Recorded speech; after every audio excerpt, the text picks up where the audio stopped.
સ્વાધ્યાય 11.2 દાખલા નંબર 3 જોઈએ. એક સમલંબ ચતુષ્કોણ આકારના ખેતર ABCDની વાડની લંબાઈ 120 મીટર છે. જો BC બરાબર 48 મીટર, CD બરાબર 17 મીટર અને AD બરાબર 40 મીટર હોય તો આ ખેતરનું ક્ષેત્રફળ શોધો. અહીં બાજુ AB એ સમાંતર બાજુ AD અને BC પર લંબ છે. આ દાખલો ગણવા પ્રયત્ન કરીએ. એક સમલંબ ચતુષ્કોણ આકારનું ખેતર આપેલું છે. એમાં વાડની લંબાઈ 120 મીટર છે.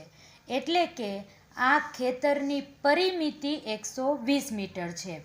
BC બરાબર 48 મીટર, CD બરાબર 17 મીટર અને AD બરાબર 40 મીટર હોય તો આખા ખેતરનું ક્ષેત્રફળ આપણે શોધવાનું છે.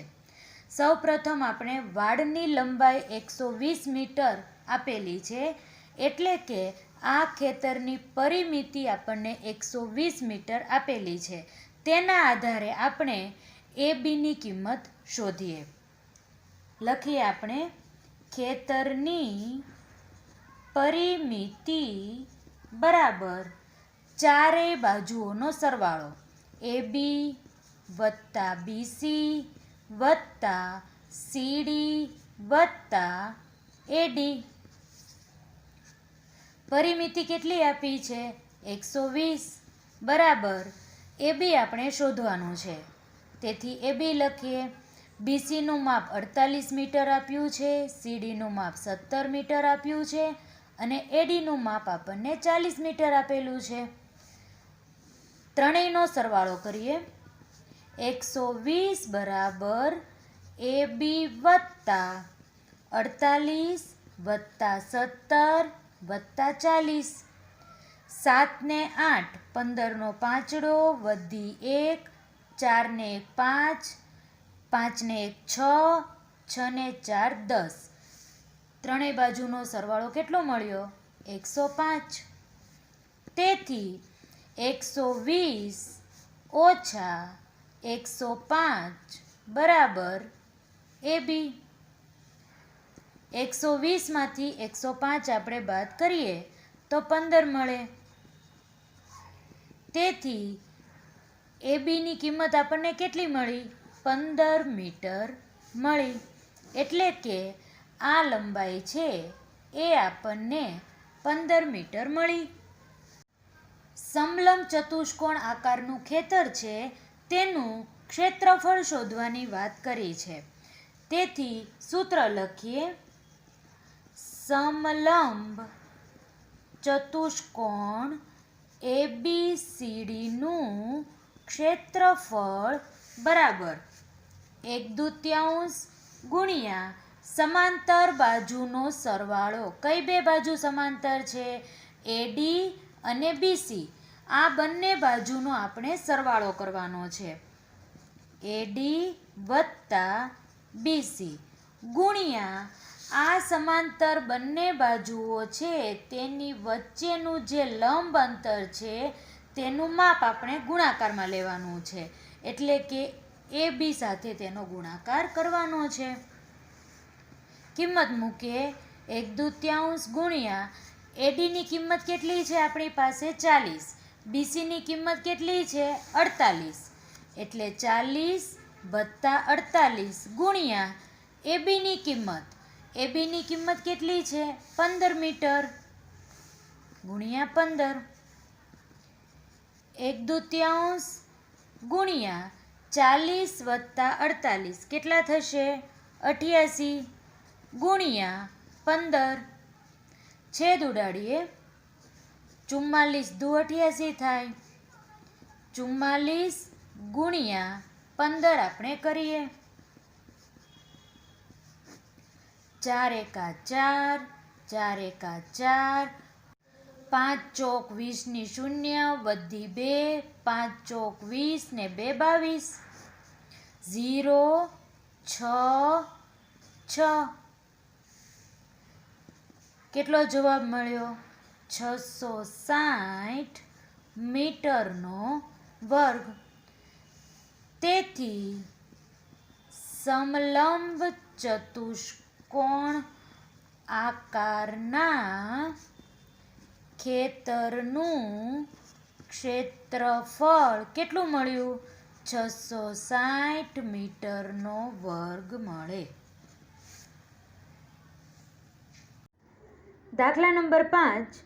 એક સમબાજુ ચતુષ્કોણના વિકર્ણોની લંબાઈ 7.5 સેમી અને 12 સેમી છે, તો તેનું ક્ષેત્રફળ શોધો.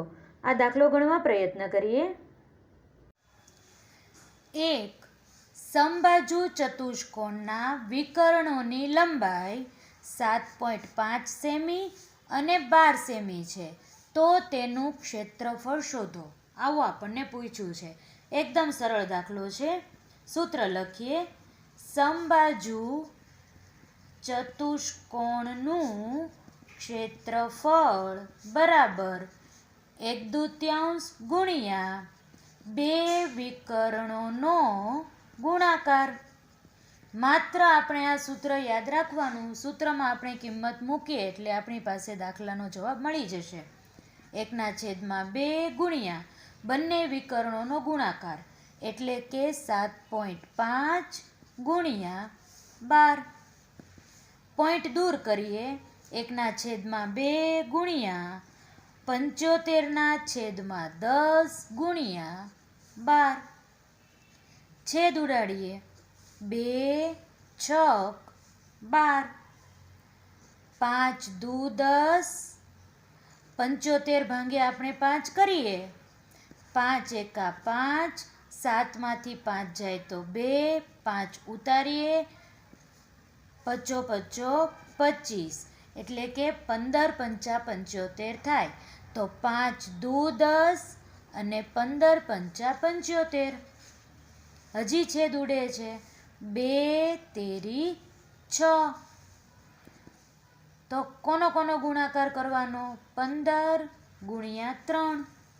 તો જવાબ કેટલો મળશે? 45 સેન્ટીમીટરનો વર્ગ. તેથી જવાબ લખીએ આપણે. સમબાજુ ચતુષ્કોણનું ક્ષેત્રફળ 45 સેન્ટીમીટરનો વર્ગ છે. દાખલા નંબર 9. જમીનથી ઉપર ઉઠેલ એક ઓટલો છે. તેની ઉપરનું સમતલ સમબાજુ અષ્ટકોણ આકારનું છે, જે અહીં આપણને આકૃતિમાં દર્શાવેલું છે. આ અષ્ટકોણીય સમતલનું ક્ષેત્રફળ શોધો. આ દાખલો ગણીએ. આકૃતિમાં સમબાજુ અષ્ટકોણ આપણને દેખાય છે. અહીં જોઈએ તો આપણને લંબચોરસ આકાર દેખાય છે અને બંને બાજુ છે એ સમલંબ ચતુષ્કોણ છે. સૌ પ્રથમ આપણે લંબચોરસની વાત કરીએ. લંબચોરસ. તો લંબચોરસનું ક્ષેત્રફળ છે તેનું સૂત્ર લખીએ. લંબચોરસનું ક્ષેત્રફળ બરાબર લંબાઈ ગુણ્યા પહોળાઈ. લંબાઈ કેટલી છે? 11 મીટર અને પહોળાઈ કેટલી છે? 5 મીટર. તો 11 ગુણ્યા 5 55 મીટરનો વર્ગ આપણને મળે. હવે વાત કરીએ આ સમલંબ ચતુષ્કોણના ક્ષેત્રફળની.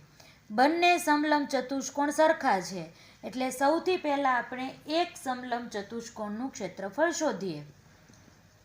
સમલંબ ચતુષ્કોણનું ક્ષેત્રફળ બરાબર 1/2 ગુણ્યા બંને બાજુઓ છે એ સમાંતર બાજુઓના માપનો સરવાળો એટલે કે 11 વત્તા આ બધી બાજુઓ છે એ 5 5ની મળશે.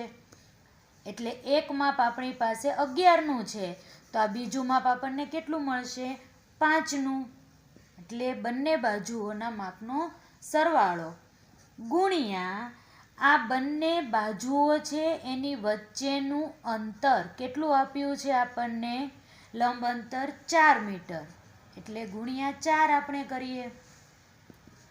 બરાબર 1/2 ગુણ્યા 11 + 5 એટલે 16 ગુણ્યા 4 છેદ ઉડાડીએ 2 × 8 = 16 બરાબર 8 ગુણ્યા 4 કેટલા થશે 32 અને ક્ષેત્રફળ શોધવાનું છે એટલે એકમ કયો લાગશે મીટરનો વર્ગ. એક સમલંબ ચતુષ્કોણ આકારનો જે ભાગ છે તેનું ક્ષેત્રફળ આપણને 32 મીટરનો વર્ગ મળ્યો. એવી રીતે સમલંબ ચતુષ્કોણ 2 છે, તેથી બંને સમલંબ ચતુષ્કોણનું ક્ષેત્રફળ આપણે શોધવું પડે. તો બંને સમલંબ ચતુષ્કોણનું ક્ષેત્રફળ બરાબર 2 ગુણ્યા 32 તો કેટલા થશે 64 મીટરનો વર્ગ. આપણને એવું પૂછ્યું છે અષ્ટકોણ આકારના ઓટલાનું ક્ષેત્રફળ, એટલે કે આપણે જે લંબચોરસનું ક્ષેત્રફળ શોધ્યું તે અને આ બંને સમલંબ ચતુષ્કોણનું ક્ષેત્રફળ શોધ્યું તે, આ બધાનો સરવાળો કરીએ તો આ ઓટલાનું ક્ષેત્રફળ આપણને મળી જાય. સરવાળો કરીએ. અષ્ટકોણ આકારના ઓટલાનું ક્ષેત્રફળ બરાબર 64 + 55. 64 + 55 કરીએ આપણે. 5 ને 4 9, 6 ને 5 11. તો કેટલો જવાબ મળ્યો 119 મીટરનો વર્ગ. તો અષ્ટકોણ આકારના ઓટલાનું ક્ષેત્રફળ કેટલું મળ્યું આપણને 119 મીટરનો વર્ગ.